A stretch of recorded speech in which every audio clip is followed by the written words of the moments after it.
The Denver Broncos are less than 24 hours away from their season opener against the Seattle Seahawks. We have made it, Broncos country. In a previous video, I broke down this matchup from a Bo Nix perspective, what he's going to have to do in order to showcase a strong debut against this pretty tough Seattle Seahawks defense, especially their new defensive scheme under head coach Mike Macdonald. But in this video, I want to focus more on the rest of the team. We will, of course, talk about Bo Nix, but I want to focus on how this new scheme, both on offense and defense for the Seattle Seahawks, is going to tie in with some of their old personnel that they have from the Pete Carroll days, as well as some of their new additions to their roster as well. It's kind of an interesting blend of old and new here there in Seattle. So without further ado, Broncos country, let's go ahead and talk about this offense for the Seattle Seahawks under new offensive coordinator Ryan Grubb. From a personnel perspective, things haven't changed too much as far as quarterback and weapons. Geno Smith, still the starting quarterback.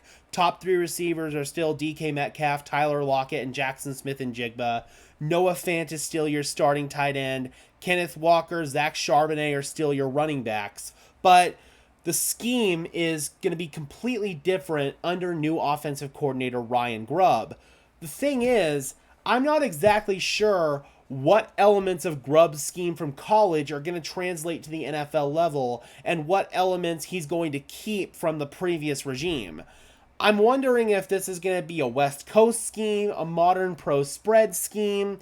We really don't know what this scheme is going to look like. But reports coming out of Seattle indicate that the Seahawks have been airing the ball out all over the place during camp, which leads me to believe it's going to be more of a modern pro spread scheme, kind of like what the Cincinnati Bengals run. A lot of five wides, a lot of shotgun, a lot of spreading the ball around, getting your playmakers the ball in space. And the Seahawks certainly have those playmakers to do that, and they've got a quarterback who can efficiently distribute the ball in Geno Smith. Where the questions lie for me with this Seattle Seahawks offense really is their offensive line. Charles Cross has been okay at best for them at left tackle. He certainly hasn't been the superstar that he was drafted to be. They brought in Laken Tomlinson to be their left guard from the New York Jets. Connor Williams, he was brought in to be their starting center. He was previously the starting center of the Miami Dolphins. And the thing with Williams for me is, I feel like he's better at guard than he is at center, and additionally, he's coming off of a torn ACL, so I don't know how healthy Williams is at this point. This could be a matchup to exploit with guys like DJ Jones and Malcolm Roach.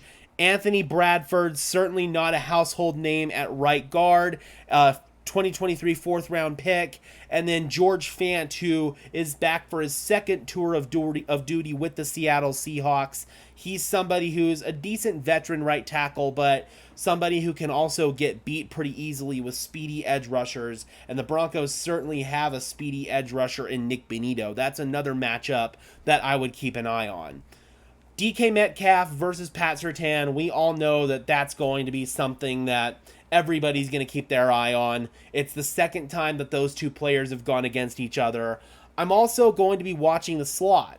The Seattle Seahawks kind of like to rotate players in to the slot. Tyler Lockett will sometimes line up there. Jackson Smith-Njigba will sometimes line up there. So Jaquan McMillan is going to have his work cut out for him in this game. And then, of course, Riley Moss making his starting debut for the Broncos. How's he going to hold up? Because the Seahawks have got really a trio of wide receivers that they could line up anywhere.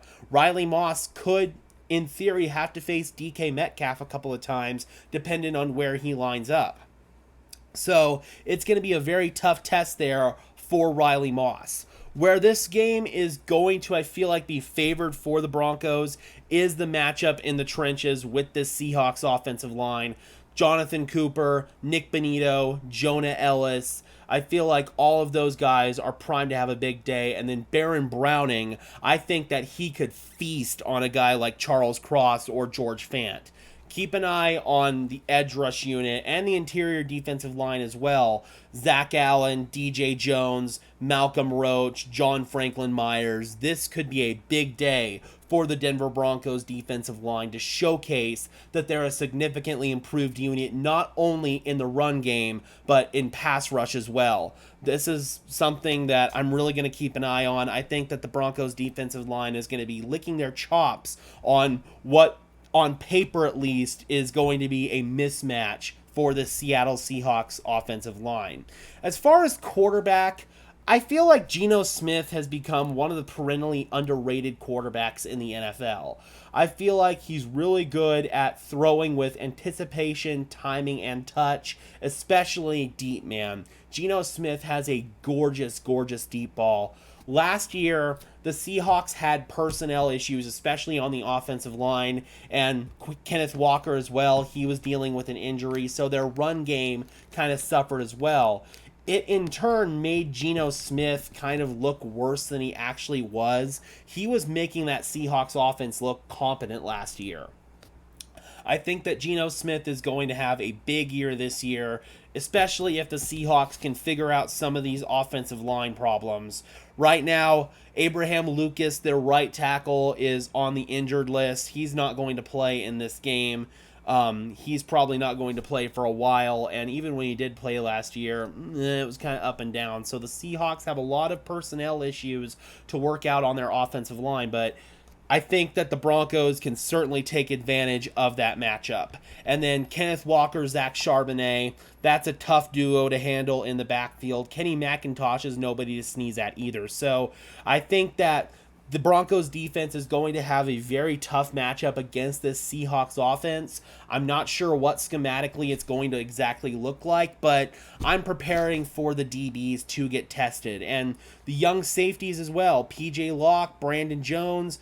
Our new revamped safety room is also going to have a big challenge against this Seattle Seahawks weaponry core. Moving into the defensive side of the ball, this is one where the Seahawks certainly have some decent names on paper on their defensive line. Former Bronco Draymond Jones, Leonard Williams, Jonathan Hankins, Jaron Reed, the first-round pick of this year, Byron Murphy. They've got some names on that defensive line. Boye Mafi at edge rusher, he's somebody who's also made an impact for them. Uchenna Nwosu, he's somebody who can be kind of a hybrid off-ball linebacker edge rush guy. They've got some really good pieces there, but I also have confidence in the Broncos' offensive line to be able to handle that. I feel like the interior especially, Luke Wattenberg, he's going to have a big test in his first NFL start, but I think he's going to be able to handle it. And then Ben Powers and Quinn Miners are really going to be able to help him out in that regard against the interior guys for the Seattle Seahawks unit. Garrett Bowles, Mike McGlinchey, their issues come more against speed rushers. The Seattle Seahawks don't have too many speed rushers that I'm too worried about. So I think Bowles and McGlinchey have one of their easier matchups of the season. Then I also feel like their linebacking core has some new pieces, and it's going to be interesting to see how it all fits together. Jerome Baker comes over from Miami. Tyrell Dotson comes over from Buffalo. Those are the two new starters there at off-ball linebacker. Obviously, Bobby Wagner and Jordan Brooks both no longer there. So it's a changing of the guard there at the linebacking core for the Seahawks. We'll see if the Broncos can maybe exploit that in the short to intermediate passing game as well as the run game. Moving into defensive backs, they've got a couple of new starters there as well. Rayshawn Jenkins, he's somebody who came over as a free agent from the Jacksonville Jaguars. They've got Trey Brown there. They've got Reek Woolen there. And, of course, Devon Witherspoon, who was fantastic as a first-round pick last year. The Broncos, I think, are outmatching them there with Cortland Sutton, with Josh Reynolds, with Marvin Mims. I feel like the Broncos have the receiving core, especially with their big three, and maybe even keep an eye out for a Troy Franklin play and a Javon Vele play here and there as well. Little Jordan Humphrey also could make an impact, but Devon Witherspoon, he was fantastic last year. He's going to probably be matched up mostly on Cortland Sutton. Tariq Woolen was not great last year. Trey Brown, kind of an unknown. And then Kobe Bryant, he was decent for them. They also have a 5th-round rookie in Nehemiah Pritchett, so he's going to be back there as well for the Seattle Seahawks. We'll see what happens there, who they're going to match up guys with. I think that there's a lot of unknowns right now in the Seattle Seahawks secondary, and the Broncos certainly have a chance to exploit it. I think for the offensive side of things for the Broncos, running the ball, staying on rhythm with the quick passing game, no pre-snap penalties, no false starts, and just getting Bo Nix comfortable out there are going to be the key. And then on the defensive side of the ball, I think that overall, you've got to be able to stay disciplined against this really good receiving core for the Seahawks. You got to contain Geno Smith, keep him in the pocket. You've got to be able to get pressure with 4. You've got to be able to make an impact in the run game and not let them be able to run all over you. Those are all keys to a victory. It's going to be really tough for this Broncos team, especially on offense, going into Seattle where it's extraordinarily loud. The communication is going to have to be sound, especially the nonverbal communication. One thing that I feel like the Broncos really should do is employ a silent snap count under center. You see teams in the shotgun on the road use a silent snap count. The quarterback will lift his leg or flash his hand. You'll have either the center look between his legs or a guard look over and tap the center. When the quarterback gives the signal to snap the ball, the center will bob his head. But I think that you should also do it under center as well, where essentially the quarterback gives the center a tap on the ass. The center will nod his head, and that is the signal to snap the ball instead of going up there and trying to use a verbal cadence at the line of scrimmage with this really, really loud Seattle crowd. Something is bound to get messed up here. Sean Payton has used silent count both in the gun and under center throughout his career. So I think that that's something the Broncos should implement as a strategy to cut out some of the unnecessary communication verbally and make things a little bit easier on Bo Nix at the line of scrimmage. So that is something that I would certainly consider doing. I do think it's going to be tough for the Denver Broncos to win this game because of some of the areas that they are outmatched. But I also feel like the Broncos have a chance to go into Seattle and pull off an upset. If I'm a betting man, I can't bet against the Seahawks at home. So my official prediction is the Seattle Seahawks will win this game 20-14. It's going to be a one-score game. It's going to be close. Bo Nix is going to make some plays. Both defenses are going to be stout, but I have to give the edge right now to the Seattle Seahawks at home. All right, Broncos country, let me know in the comment section below. How do you guys feel about the matchup for the Denver Broncos heading into this game? Are you nervous about where things are headed for the Broncos in Seattle, or are you confident that Bo Nix is going to go in there, have a strong debut, and be able to shine in his first start? Drop those comments down below, guys. I would love to hear your thoughts as always. Be sure to leave a like on this video as well as subscribe and ring the bell. And today's video is sponsored by Whitebeard Signworks. Use code BS15, link in the description down below, to save $15 off your first purchase on NFL team logo LED signs just like this one.